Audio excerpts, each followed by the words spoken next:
여러분, 임대차 3중 규제 진짜 장난 아니죠. 예.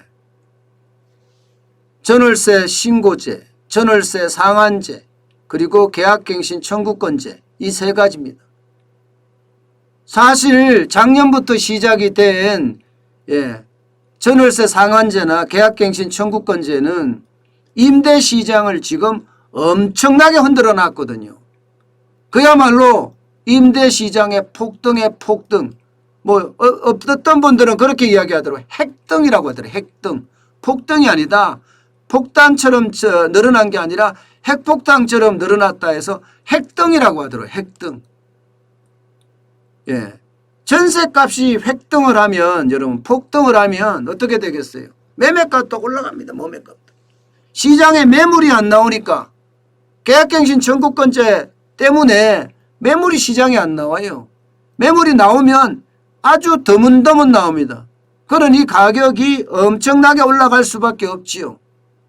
게다가 전월세 상한제 해서 5%만 올리니까 더더욱 안 내놓습니다.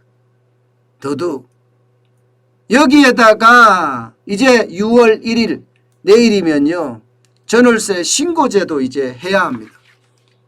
쉽게 말하면 전월세를 무조건 신고해야 된다는 거예요. 보증금이 6천만 원이 돼도 신고해야 되고요.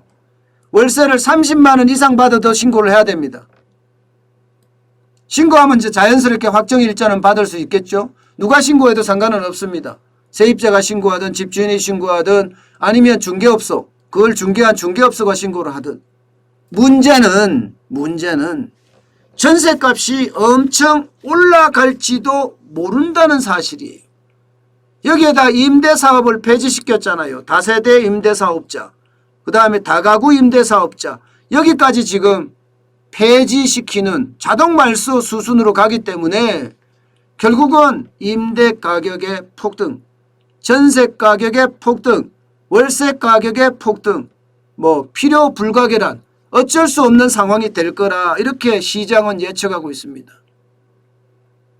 실제로 보세요, 여러분. 2020년 11월에 월세, 전세값 엄청나게 올라갔죠. 서울만 하더라도 2.39% 올라갔고요. 수도권도 2.13% 올라갔습니다.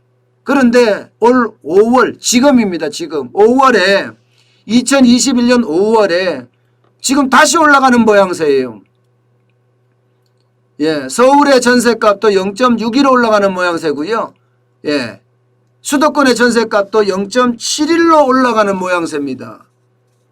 이렇게 된다면 지금이 여러분 5월이잖아요. 이게 이사철 하면 9월이죠. 그러면 이사철 앞두고 어떻게 될 것인가? 이사철 앞두고. 저는 전월세 가격 결국은 폭등할 수밖에 없다고 생각합니다. 폭등할 수밖에. 왜냐고요? 앞서 말씀드렸던 다세대 임대사업자, 다가구 임대사업자가 자동 말소되는 사람들이 많은데 이게 자동 말소가 되면요, 다주택자가 돼버립니다. 그러면 양도소득세를 엄청 내야 되는데 그 양도소득세 규모가 연으로 따졌을 때 4천만 원, 5천만 원 선입니다. 다주택 임대사업자나 다가구 임대사업자가 말입니다. 그러면 4천만 원에서 5천만 원 드는 양도소득세, 거기에다가 재산세도 늘어나겠죠. 재산세 도시지역분도 늘어나겠죠. 농어촌 특별세도 늘어나겠죠.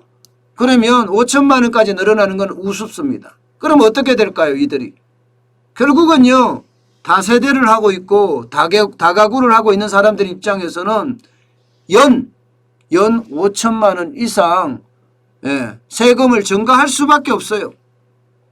세금을 증가할 수밖에 없습니다. 그러면 생각을 해보세요. 다세대 빌라 운영하시는 분들 10가구 된다고 쳐요. 10가구. 그러면 이거 4천만 원 나눠줘야 되잖아요. 4천만 원. 10가구에다가. 10가구에다 4천만 원 나눠주려고 그러면 30만 원 정도 이상을 월세를 올려야 된다는 결론이 생기잖아요. 30만 원 정도 이상. 30만 원이면 지금 월세 빌라에서 그렇게 많이 안 내는 사람이 천지인데 빌라는 10만 원, 20만 원 내는 사람도 많거든요. 그러면 지금의 전세 가격이나 월세 값은 더블로 오를 수도 있다는 거예요. 더블로 오를 수도 있다. 월세로 되겠죠. 세금을 내야 되니까. 그러면 거기에 있는 서민들 어떻게 합니까? 월세를 올린 것을 내주던가 올려주던가 그렇지 않으면 길거리로 나앉아야 되는 그런 상황까지도 지금 갈 수가 있습니다. 저는 그래서 정부가 지금 하고 있는 이 상황 진짜 최악으로 지금 몰고 간다 이렇게 생각을 합니다. 그렇다고 이게 다른 뾰족한 수가 있는 게 아니에요. 법을 폐지하는 수밖에 없거든요.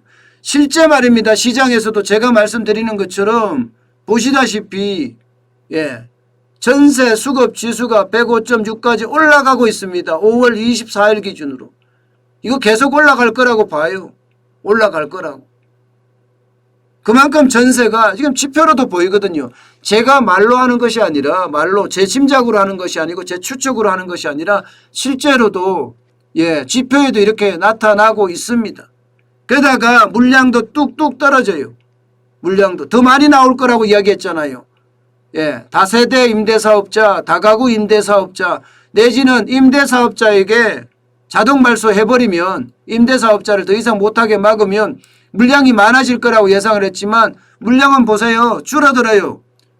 전세 월세 전체자 해봤자 4월 달에 1353채예요. 1353채. 2020년 12월만 하더라도 15,243채였거든요. 5,000채 이상이 없어진 겁니다. 5,000채 이상이. 그럼 가격이 올라가고 가격이 폭등할 수밖에 없습니다.